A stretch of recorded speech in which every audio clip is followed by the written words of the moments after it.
stomatochirurgovi, ktorého buď poznáte, alebo je na neho dobré odporúčania.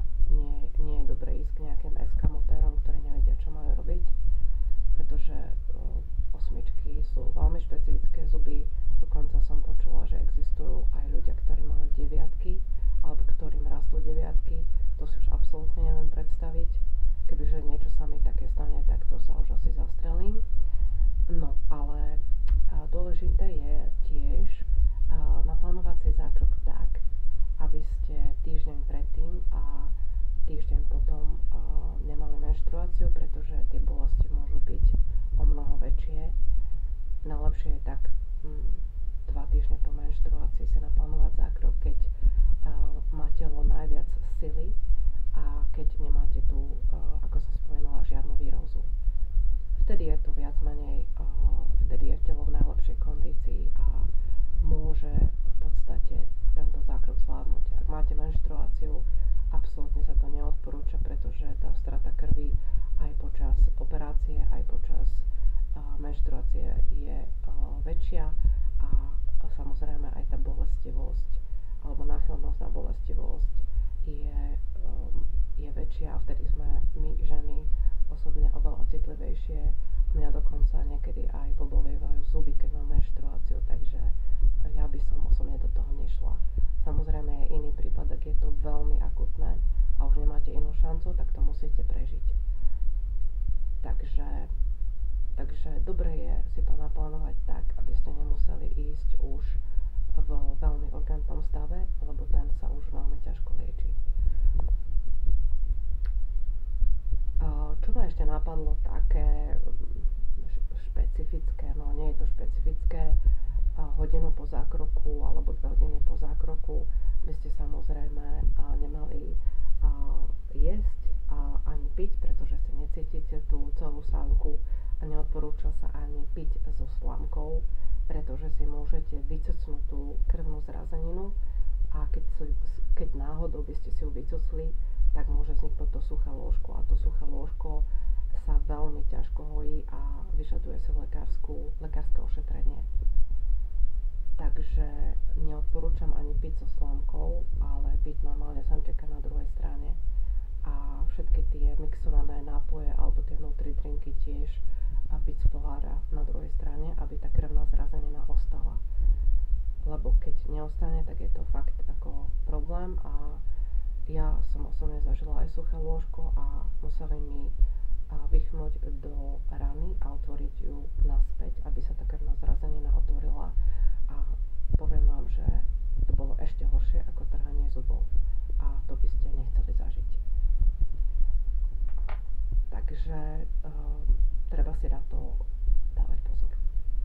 A ďalšia vec, ktorú by som vám chcela ešte v súvislosti ako s trhaním osmičiek povedať, je to, ak ste fajčiari, skúste aspoň 2 hodiny po zákroku nefajčiť a ak musíte, tak si dajte radšej nejakú elektronickú cigaretu, dechtové cigarety priamo, tie klasické nie sú dobré, ani tie elektronické nie sú dobré, ale keď už, tak si dajte nejakú ikosku alebo nejakú jednorazovku a snažte sa proste na tej strane, kde ste nemali zákrok,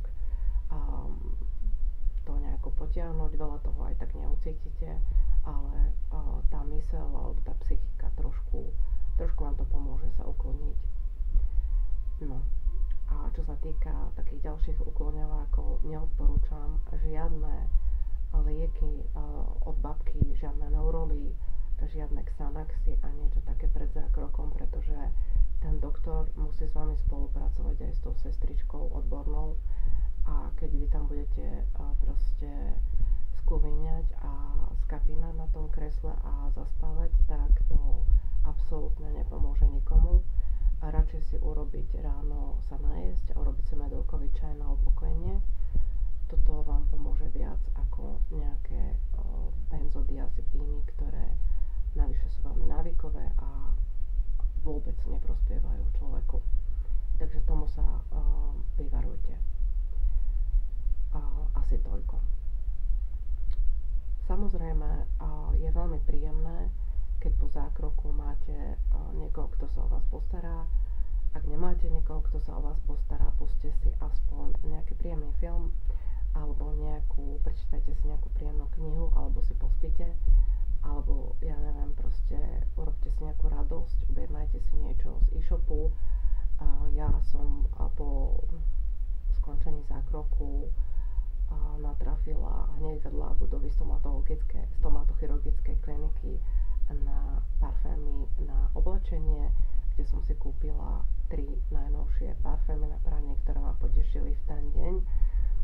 Každý máme svoje preferencie, takže odporúčam si urobiť nejakú radosť, že ste to zvládli, tento zákrok, a verím, že sa tak aspoň trošičku budete cítiť lepšie, aj keď určite tá bolesť a tá anestéza, keď vyprchá, tak to bude horšie, ale nie je to nič absolútne hrozné, čo by sa nedalo zvládnuť. Dôležité je príprava, nakúpiť si veci predtým, všetky tie prípravky, ktoré budete k tomu potrebovať, pretože môže sa stať, že budete takí slabí, že budete musieť mať tie zásoby vnútri drinkov na 2-3 dní v chladničke vopred. Takisto tie ústne vody, pasty, kefky, suchý šampón, klasické veci proste. Hej, nepiť horúce čaje, nejesť horúce jedlá, môžete piť len vlažné veci, aby sa vám tá rana nerozkrvácala. Toto je veľmi dôležitá ešte vec, ktorú som zabudla povedať. Mnohé ľudia si myslia, že keď si dajú niečo extrémne studené, treba zmrzlinu, takže tá rana nejak sa zocelí, ale to nie je pravda. A tiež pri extrémne mrazivých veciach môže dôjsť k tomu, že sa tam spustí to krvácanie. Aj pri extrémne teplých veciach, čiže zmrzlinu takú polorozpustenú alebo nejaký studený milkshake áno, ale úplne mrazené veci nie. Takže takto.